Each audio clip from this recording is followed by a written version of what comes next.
નમસ્કાર મિત્રો, આજે સીધું ને સટમાં આપણી સાથે મુંબઈથી વરિષ્ઠ તંત્રી જનક શાહ જોડાયા છે. જનકભાઈ વેપાર ઉદ્યોગની બાબતમાં જાણકાર છે અને આજે એમને અમે અનુરોધ કર્યો હતો કે ક્યારેક અમે મુંબઈના પત્રકારત્વમાં જ્યારે સાથે કામ કરતા હતા ત્યારે એક મહાકાંડ થયું હતું હર્ષદ મહેતાનું, અને આજે જેની ચર્ચા છે એ રાજેશ મહેતા છે. અટક સમાન છે. હર્ષદ મહેતા મુંબઈમાં હતા અને રાજેશ મહેતા એ મોરબી, આમ તો મૂળ મોરબી એમનું, પણ એ જન્મ્યા છે બેંગલુરુમાં, અને બેંગલુરુમાં એમણે જે પરાક્રમો કર્યા છે એને કારણે સેબીએ જે નિર્ણયો લીધા છે અને એલઆઈસી તરફથી એમની કંપનીમાં જે રીતે લગભગ 10.80 એટલે કે 11% જેટલું રોકાણ કર્યું છે, એટલે મને લાગે છે કે એલઆઈસી ના શેર પણ નીચે ગયા છે. પણ આ વિશે જનકભાઈ આપણને જરા વિગતે વાત કરે એટલા માટે જનકભાઈને આપણે આવકારીએ છીએ. જનકભાઈ, આપનું સીધું ને સટમાં સ્વાગત છે. અને આ શું પ્રકરણ થયું છે અને શેરધારકોને અને સત્તાવાળાઓએ આના સંદર્ભમાં શું ચેતવા જેવું છે એની આપ માંડીને વાત કરો. જનકભાઈ. હરિભાઈ, સૌથી પહેલા તો આપની ચેનલમાં તક આપવા માટે આભાર. આપના દર્શકોને પણ ખાસ કરીને આભાર માનું છું. હર્ષદ મહેતા વખતે એક પત્રકાર સુચેતા દલાલે આખું કૌભાંડ બહાર પાડેલું.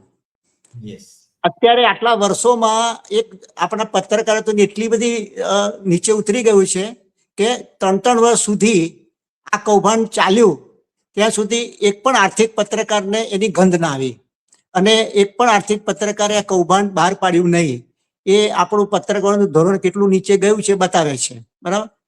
હવે માર્ચ 24માં એક શેર હોલ્ડરે એક કમ્પ્લેન કરેલી સેબીમાં કે ભાઈ આ કંપનીમાં મને કંઈક ઇરેગ્યુલરિટી જેવું લાગે છે, તમે તપાસ કરો. સેબીએ 24 થી માંડીને 26 સુધી તપાસો કર્યા કરી અને નોટિસો મોકલાવી કંપનીને. નોટિસોના જવાબ એ લોકો આપે નહીં. ઓડિટરોને બોલાવ્યા, ઓડિટરોએ બી કઈ બરાબર સંતોષકારક જવાબ આપ્યા નહીં. અને છેક 2 વર્ષ સુધી સઘન આટલી બધી તપાસ કર્યા પછી 3જી તારીખે સેબીએ એક ઇન્ટરિમ ઓર્ડર આપ્યો. એ ઇન્ટરિમ ઓર્ડર 109 પાનાનો છે. એ ઇન્ટરિમ ઓર્ડરમાં જે એક્સ પાર્ટી એ લોકોએ આખો ઓર્ડર આપ્યો છે એમાં મેઇન વસ્તુ એમ કહેવામાં આવી છે કે રાજેશ એક્સપોર્ટે એની પોતાની જે રેવન્યુ છે એ રેવન્યુ ઇન્ફ્લેટેડ કરીને મૂકી છે, બતાવી છે. એટલે એક્ઝેક્ટ એની જે રેવન્યુ છે એના કરતાં 100 ટાઈમ વધારે બતાવી અને આખી જેને કહેવાય ને છેતરપિંડી કરી છે એક જાતની, કે ઇન્વેસ્ટરો સાથે, શેર હોલ્ડરો સાથે, બેંકો સાથે અને સ્ટોક એક્સચેન્જને પણ એમણે જે પ્રકારની માહિતી આપવી જોઈએ એ ડિસ્ક્લોઝર એ અવારનવાર આપ્યા નથી. એટલે સેબી સાથે પણ છેતરપિંડી કરી છે. તો સેબીએ અત્યારે તાત્કાલિક અમલમાં આવી રીતે 3જી તારીખથી રાજેશ એક્સપોર્ટને અને એના પ્રમોટર ને રાજેશ મહેતાને પણ શેર બજારમાં લેવેચ કરવા ઉપર પ્રતિબંધ મૂકી દીધો છે. અને પહેલા દિવસે એટલે કે 4 તારીખે 5% સર્કિટ લાગી ગઈ અને લોઅર સર્કિટમાં ભાવ 5% બંધ રહ્યો. આજે ફરીથી પાછી 5% સર્કિટ લાગી ગઈ છે. શુક્રવારે 5% સર્કિટ લાગ્યા પછી અત્યારે એનો ભાવ 98 રૂપિયાની આસપાસ ચાલે છે. એક તબક્કે આ શેરનો ભાવ 300 રૂપિયા ક્રોસ થઈ ગયેલો. બરાબર. તો હવે 300 રૂપિયા વાળા જે ભાઈએ રોકાણ કર્યું હશે, રોકાણકારોએ, એને અત્યારે 98 રૂપિયાનો ભાવ આજે મળે છે. એટલે આ એક મોટામાં મોટી ઇન્વેસ્ટરો સાથે છેતરપિંડી કરવામાં આવી છે. હવે મેઇન વસ્તુ ત્યાં છે કે પ્રાઇવેટ સેક્ટરના જેટલા બી મ્યુચ્યુઅલ ફંડો છે એમાંથી એક પણ મ્યુચ્યુઅલ ફંડે છેલ્લા 10 વર્ષમાં રાજેશ એક્સપોર્ટમાં રોકાણ કર્યું જ નથી. જ્યારે એલઆઈસીએ 10% જેવું રોકાણ કર્યું છે. આ એક મોટો આપણને એક સંશય પેદા કરે છે કે ભાઈ એલઆઈસીએ એવું તો શું એમાં જોઈ ગયું કે ભાઈ આટલું મોટું રોકાણ 11% કર્યું. ઇવન પ્રાઇવેટ સેક્ટરની કંપનીઓ જે છે, એલઆઈસીની માફક પ્રાઇવેટ સેક્ટરની ઇન્સ્યોરન્સ કંપનીઓ છે, એ કંપનીઓ પણ આ કંપનીથી દૂર રહી છે. એટલે મ્યુચ્યુઅલ ફંડો બી દૂર રહ્યા, પ્રાઇવેટ સેક્ટરની કંપનીઓ પણ દૂર રહી અને એલઆઈસી આમાં રોકાણ કરે છે. એટલે એની ઉપર એક મોટી શંકા પેદા થાય છે. હવે LIC પાસે તો એકદમ ચાર્ટર્ડ એકાઉન્ટન્ટ રાખેલી ટીમ છે, ઇન્વેસ્ટરોની આખી જેની એની પાસે એક બહુ સરસ મજાની ટીમ છે. હવે આટલી મોટી ટીમ હોવા છતાં આ કંપનીના શેરોમાં રોકાણ કરવું જોઈએ કે ના કરવું જોઈએ એવી એ લોકોને ખબર ના પડી એવું તો બને જ નહીં. પરંતુ આમાં થતું એવું હોય છે કે ચેરમેન છે ને એ એકદમ જેને કહેવાય ને કે ભાઈ પપેટ હોય છે. એટલે પપેટ ચેરમેનો બેઠા હોય એટલે પોલિટિકલ પ્રેશર એની પર એટલું બધું આવે છે. દાખલા તરીકે અદાણીના કેસમાં પણ એવું જ બનેલું. અદાણીના કેસમાં પણ LIC એ મોટું જંગી રોકાણ કરેલું, એ પણ પોલિટિકલ જેને કે પેટ્રોનેજના કારણે જ થયેલું છે. આમાં પણ એવું થયું હશે એવું શક્યતા લાગે છે કે ભાઈ નહીં તો LIC કે આટલી મોટી ભૂલ કરે નહીં, એની પાસે તો હાર્ડલી એકદમ ટોપ પ્રોફેશનલ માણસો રાખેલા છે. એટલે આમાં કંઈક રંધાતું એવું લાગે છે કે પોલિટિકલ આમાં ઇન્ટરફિયરન્સ હોય અને પ્રેશર કર્યું હોય અને એને રોકાણ કરવું પડ્યું. આ એક મોટો પ્રશ્ન પહેલો આવે છે કે LIC નો. હવે આવે છે SEBI નો પ્રશ્ન આવે છે. SEBI એ ભૂતકાળમાં પણ ઇન્ડિપેન્ડન્ટ ઇન્કવાયરીઓ કરી નથી. એ અદાણીના કેસમાં આપણે પુરવાર થયું છે. બુચ જેવી વ્યક્તિ જે હતી એ બુચે પણ અદાણીને ક્લીન ચીટ આપેલું છે, બરાબર. એટલે SEBI ની ક્રેડિબિલિટી પણ બહુ છે નહીં, બહુ મોટી છે નહીં કે એ લોકો સ્વતંત્ર રીતે ઇન્કવાયરી કરશે અને દંડ કરશે. આ એક દેખાડો કરે છે કે ભાઈ અમે પ્રતિબંધ મૂકી દીધો છે વગેરે વગેરે. હવે જે સ્ટેચ્યુટરી ઓડિટરો જે છે એ સ્ટેચ્યુટરી ઓડિટરો એ માત્ર માલિકોના કહેવાથી અને પ્રેશરથી અને જેને કહેવાય ને અંડર કટિંગ જે પ્રકારનું એ લોકોને પૈસા મળતા હોય એ અંદર ખાને પૈસા લઈ આપીને એ લોકોની સહીઓ લેવામાં આવી છે, બરાબર. એટલે આ ઓડિટરો જે છે એ ઓડિટરોની ઉપર SEBI એ ફોરેન્સિક ઓડિટ કરાયું. હવે ફોરેન્સિક ઓડિટ કરાયું અને ફોરેન્સિક ઓડિટમાં આ બધી માહિતી બધી બહાર આવી છે. એટલે હવે મૂળ ઓડિટરો જે છે એને પણ એ લોકો બ્લેકલિસ્ટ કરશે કે ભાઈ તમે આ રીતે કેમ આટલા વખત સુધી ખોટું ઓડિટ કરીને રિપોર્ટો આપ્યા અને પબ્લિકને ગેરમાર્ગે દોર્યું, બરાબર. એટલે આ એક જેને કહેવાય કે હવે ફોરેન્સિક ઓડિટરની રિપોર્ટ પછી હવે એક્શન મોડમાં આવશે. હવે એને 30 દિવસનો ટાઈમ આપ્યો છે. કંપનીને 30 દિવસમાં કહ્યું છે કે તમારે આ બાબતમાં જે કંઈ ખુલાસો કરવો હોય એ 30 દિવસમાં કરો. હવે પહેલું તો શું છે, ડેમેજ કંટ્રોલ કરવા માટે રાજેશ એક્સપોર્ટે ગઈકાલે ડિનાયલ કર્યું કે ભાઈ અમે આવું કંઈ કર્યું નથી અને અમે કોઈ ચોપડામાં કોઈ ગેરંટી કરી નથી, બધું વ્યવસ્થિત છે, આમ છે તેમ છે, અમે સહકાર આપીશું વગેરે વગેરે, બરાબર. એટલે તાત્કાલિક એમણે આ પ્રકારની કહ્યું છે. પણ હવે SEBI છે ને એની પછી આગળથી બધી આગળની કાર્યવાહી શરૂ કરશે અને 30 દિવસમાં જો એ લોકોને સંતોષકારક નહીં લાગે તો પછી એની ઉપર પરમેનન્ટ જેને કે પ્રતિબંધ, પેનલ્ટી અને ઇન્ક્લુડિંગ ડીલિસ્ટિંગ પણ થઈ શકે. કંપનીના શેરોને ડીલિસ્ટિંગ પણ કરી શકે. તો એ પણ એક આક્રમક પગલું SEBI તરફથી લેવામાં આવી શકે. એ અત્યારની પરિસ્થિતિ છે. હવે SEBI એ અત્યારે એના રિપોર્ટમાં એલિગેશન શબ્દ વાપર્યો છે. એટલે SEBI એ આક્ષેપ કર્યો છે કે કંપનીએ રિપ્રેઝન્ટેશન જે કર્યું છે અને એણે જે રેવન્યુ બતાવી છે એમાં બહુ મોટી ગોલમાલ કરી છે એવું આક્ષેપ કર્યો છે. હજુ સુધી એણે મની લોન્ડરિંગનો કંઈક ઇન્ડિકેશન આપ્યું નથી, પણ એવી શક્યતા પૂરેપૂરી છે કે આ કેસમાં મની લોન્ડરિંગ થઈ શક્યું હોય. અને જો આ પ્રકારનું મની લોન્ડરિંગ થયું હશે તો જે પ્રકારનું અદાણીના કેસમાં થયું હતું એ પ્રકારનું આ કેસમાં પણ થઈ શકે. એટલે આ બધી જેને કહેવાય ને શક્યતાઓ છે કે શું થઈ શકે શું ના થઈ શકે એ તો બધું જેને કહેવાય ને બધા રિપોર્ટો આવશે ત્યારે ખબર પડશે. પણ પ્રાઇમા ફેસિસ પર એવું લાગે છે કે આમાં કઈ મોટામાં મોટું કૌભાંડ થયું છે અને એ બહાર આવશે તો બજારની અંદર મોટો હોબાળો થઈ જશે. આ પહેલી વાત. હવે એની પ્રાઇમરી વાત કરીએ તો રાજેશભાઈ જે છે એ તમે કહ્યું એમ મોરબીના મૂળ વતની, બેંગ્લોરમાં પછી એમને એ કર્યું અને એક 1200 રૂપિયાની લોન લઈને એમને એક નાનકડા ગેરેજમાં આ કામ શરૂ કર્યું અને 10 વ્યક્તિની 10 એમ્પ્લોયીથી ગેરેજથી શરૂઆત કરી અને એક તબક્કે એક કંપની ફોર્ચ્યુન 500માં એનું નામ આવી ગયું. વિચાર કરો કે જે ગેરેજમાંથી ફોર્ચ્યુન 500માં આવી જાય તો એનો કેટલું બધું ભેજાબાજ હશે કે તેને આટલું બધું કરી ફોરેન આખું મોટું આટલા મોટા સ્ટ્રક્ચર મેં નામ મેળવી દીધું. બીજું એને કર્યું કે ઇન્ડિયામાં તો એને જે કહેવાય કે ભાઈ સૌથી મોટું રિફાઇનરી ને જ્વેલર્સ તરીકે નામ પેદા કરી દીધું, ઊભું કરી દીધું. પછી એને વિશ્વની સૌથી મોટી રિફાઇનરી સ્વિટ્ઝરલેન્ડની કંપની છે એ વાલ્મિકા એને ટેક ઓવર કરી લીધી અને $400 મિલિયન માં આખી કંપની એને ખરીદી લીધી. હવે આ જે છે કંપની એની સબસિડરી તરીકે એને રાજેશ એક્સપોર્ટમાં બતાવી છે. હવે એકચ્યુઅલી શું છે કે આ વાલ્મિકી જે છે એ કંપનીનું ટર્નઓવર જે છે એ ઘણું ઓછું છે, પણ અહીંયા એને એનું ટર્નઓવર ને રેવન્યુ વધારે બતાવી છે. એટલે આખો પ્રોબ્લેમ એ થયો છે કે સબસિડરી કંપનીનું જે ટર્નઓવર ને રેવન્યુ છે એ અહીંના ઓડિટરોએ ઇન્ફ્લેટેડ કરી અને વધારે બતાવી અને કર્યું છે. હવે છેલ્લામાં છેલ્લું જે 31 માર્ચ 26 ના દિવસે કંપનીના રિઝલ્ટ બહાર પડ્યા. એ રિઝલ્ટમાં 56 કરોડનો નેટ લોસ બતાવ્યો છે કંપનીએ. બરાબર. હવે 56 કરોડનો નેટ લોસ બતાવનારી કંપનીનો ભાવ 110-115 સુધી ચાલ્યો હમણાં 2-3 મહિનાથી. બરાબર. આજે હમણાં 10% સર્કિટ લાગી છે.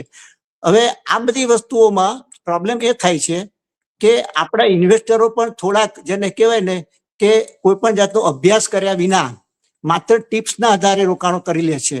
આજે તમે એક નોકરી કરતા હો, 8 કલાક કામ કરો તો તમને 25-50 હજાર પગાર મળે. તમે જો તમારી મૂડી આમાં રોકતા હો તો કમસે કમ રોકાણકારોને મારું એ જ કહેવાનું છે કે તમે થોડો સમય કાઢો, બેલેન્સ શીટ જુઓ, કંપની શું બનાવે છે, પ્રમોટર કેવા છે, એની ક્રેડિબિલિટી શું છે.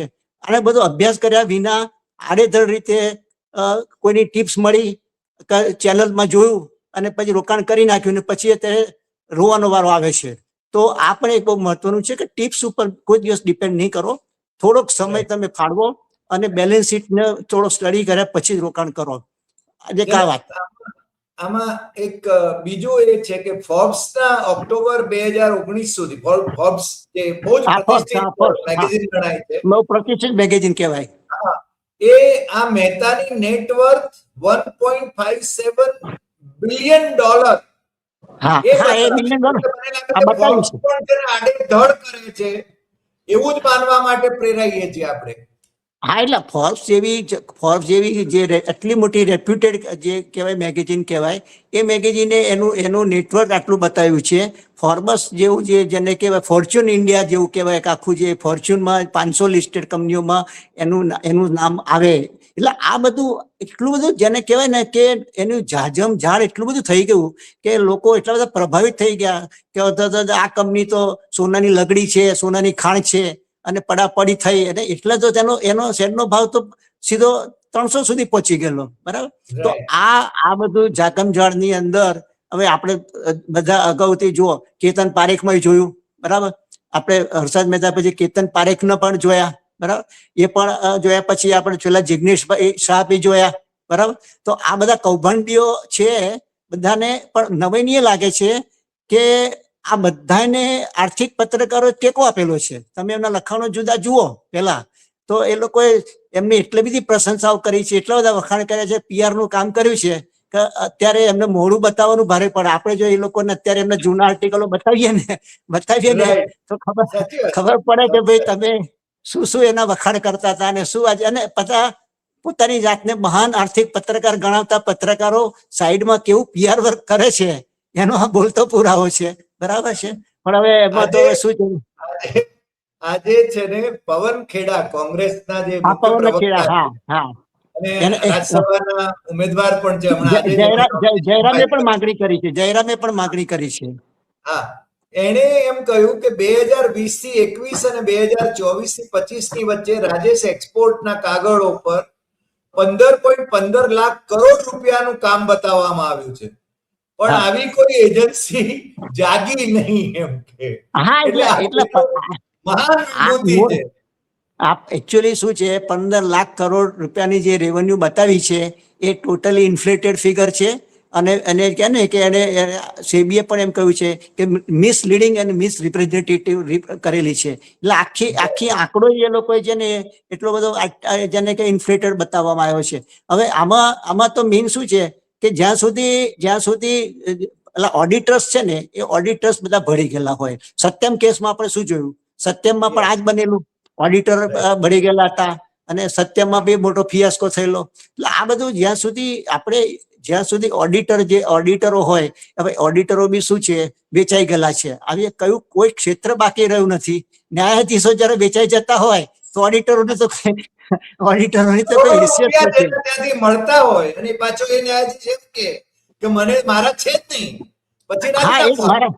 મારા જજના ઘરમાંથી આટલા રૂપિયા જો મળતા હોય અને પછી એમ કે આ મારા છે જ નહીં, બરાબર, તો એ જજનું શું કહેવાનું કે જજ જ્યારે એમ કહેતા હોય કે ભાઈ જેને કહેવાય કે ભાઈ પોતાના અંગત સ્વાર્થ માટે કે રિટાયરમેન્ટ બેનિફિટ પછી લેવા માટે કે ભાઈ રાજ્યસભામાં જવા માટે જજો લાઈનમાં લગાવીને એટલી બધી જેને કે ભાઠે કરે છે કે આપણને ઘણી વાર એને એપેક્સ બોડી ઉપર જે 100% એક ટ્રસ્ટ હતો, વિશ્વાસ હતો, એ વિશ્વાસ ડગી ગયો છે. તમે છેલ્લા 3-4-6 મહિનાના ચુકાદાઓ જુઓ તો આપણને એવું લાગે કે હવે કોની ઉપર વિશ્વાસ રાખવો. જયારે જજ એમ કે કઈ નહીં, આ વખતે વોટ નહીં આપે તો કઈ વાંધો નથી, આવતા વખતે આપજો. બોલો, 47 લાખ વોટર્સ ને માટે પાછું. હા, એટલે વિચાર કરો, 47 એટલે લાખ નહીં, વોટર્સ.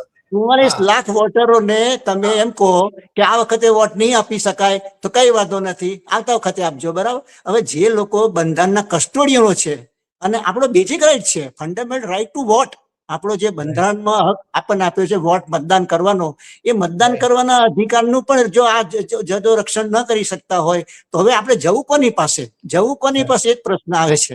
એટલે હવે તો જને કોકરોચ વાળા જ કઈક કરી બતાવે. હવે કઈક જેને કોકરોચવાળા પણ એમણે જ ઊભા કરેલા છે એવું લાગે છે, કારણ કે એમના સૂત્રધારો કોણ છે એ શોધવાની જરૂર છે.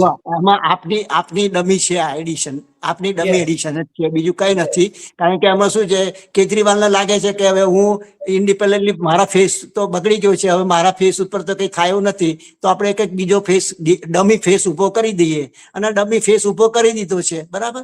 એટલે આ તો બધું જેને ડમીનો ડમી જ છે. ડમીનો ડમી જ છે. મને આ વખતે ફિરોઝ ગાંધીએ પાર્લામેન્ટમાં, એટલે કે પંડિત જવાહરલાલ નહેરુ જ્યારે પ્રાઇમ મિનિસ્ટર હતા અને ફિરોઝ ગાંધી જ્યારે મેમ્બર ઓફ પાર્લામેન્ટ હતા ત્યારે એમણે મુંદડા LIC કૌભાંડ બહાર પાડ્યું હતું. અને એ વખતે પ્રાઇમ મિનિસ્ટરના બહુ જ અંગત એવા ફાઇનાન્સ મિનિસ્ટર TTK રાજીનામું આપવું પડ્યું હતું. પટેલ જે સેક્રેટરી હતા એમણે છે ને VRS લેવું પડ્યું હતું. મને લાગે છે કે આ સંજોગો એ વખતના પ્રાઇમ મિનિસ્ટરના જમાઈએ જ્યારે આ કૌભાંડ બહાર પાડ્યું એક્શન લેવાયા હતા, પણ અત્યારે તો કોઈ એક્શન લેવાતા જ નથી. અત્યારે તો રાજનાથ સિંહ કહે છે કે NDA માં તો કોઈ રાજીનામાની વાત જ નથી. એ છેલ્લામાં છેલ્લા લાલ બહાદુર શાસ્ત્રી પછી એક પણ વ્યક્તિએ મોરલ ગ્રાઉન્ડ ઉપર રાજીનામું આપ્યું જ નથી. હવે મોરાલિટી જેવી વસ્તુ જ રહી નથી રાજકારણમાં તો સીધી વાત જ આવી ગઈ છે કે ભલે પાવર્સ, એટલે એની કોસ્ટ તમે કોઈ પણ સંજોગોમાં સત્તા પર આવો, ટકાવો, એના માટે એને કે પ્રકારે જે કરવું પડે એવરીથિંગ ઇઝ ફેર એવું થઈ ગયું છે. એટલે હવે આ છેલ્લી પાટલે ગયું છે. હવે રાજેશ મહેતાના પ્રકરણને લાગે વળગે ત્યાં સુધી હવે છાંટા આવશે સીધા સરકાર ઉપર. અત્યારે તો જેને કહેવાય ને કે ભાઈ સેબી ઉપર છે બધું, પણ લાંબે ગાળે આવું આવશે કે ભાઈ આ રોકાણ થયું છે LIC નું એ કોના કહેવાથી થયું છે. અને પછી તો JPC ની માંગણીઓ આવશે. JPC ની માંગણીઓ કરશે કે ભાઈ LIC ની અંદર કેમ કૌભાંડ થયું, શું છે, JPC એપોઇન્ટ કરો. પેલા JPC એપોઇન્ટ નહીં કરે એટલે પાર્લામેન્ટ પાછી બ્લોકેજ થશે, બાયકોટ થશે ને બધું બંધ થશે ને બધું પાર્લામેન્ટ ચાલવા નહીં દે. આ બધું ચાલ્યા જ કરશે. પણ હકીકતમાં એ છે કે આપણા દેશની અંદર કૌભાંડો થયા કરે છે. આઝાદી વખતે થયા હતા, આજે પણ થયા છે. અને પ્રકારમાં એટલો જ ફરક છે કે એ સ્ટેટ સ્પોન્સર નહોતા. અત્યારે તો પગલા બી લેવાતા હતા અને સ્ટેટ સ્પોન્સર બી નહોતા. અત્યારે તમે જુઓ કે સ્ટેટ સ્પોન્સર લાગે છે, આપણને સીધું લાગે છે કે આમાં કોઈ પણ એક પોલિટિકલ વ્યક્તિનો હાથ હોય તો જ LIC આટલું મોટું રોકાણ કરે, બાકી રોકાણ કરે જ નહીં, કોઈ સંજોગોમાં ના કરે, બરાબર. એટલે આ બધા જેને કે સ્ટેટ સ્પોન્સર, હવે જેને કહેવાય કે કૌભાંડો થાય છે, પછી ભીનું બધું સંકેલાઈ જશે ખાધું પીધું ને લહેર કર્યું, પછી બધા ભૂલી જશે, પછી બીજું કૌભાંડ આવશે, આ કૌભાંડ ભૂલી જશે. ભૂલી જશે, સાચી વાત. પણ જનકભાઈ, આજે તમે અમારી સાથે જોડાયા અને આ જે રીતે વિગતવાર વાત કરી એ બદલ આપનો ખૂબ ખૂબ આભાર, અને ફરી પાછા મળીશું નવા એપિસોડમાં નવા જરૂર વિષય સાથે. જરૂર. ઓકે, નમસ્કાર. જરૂર. આભાર.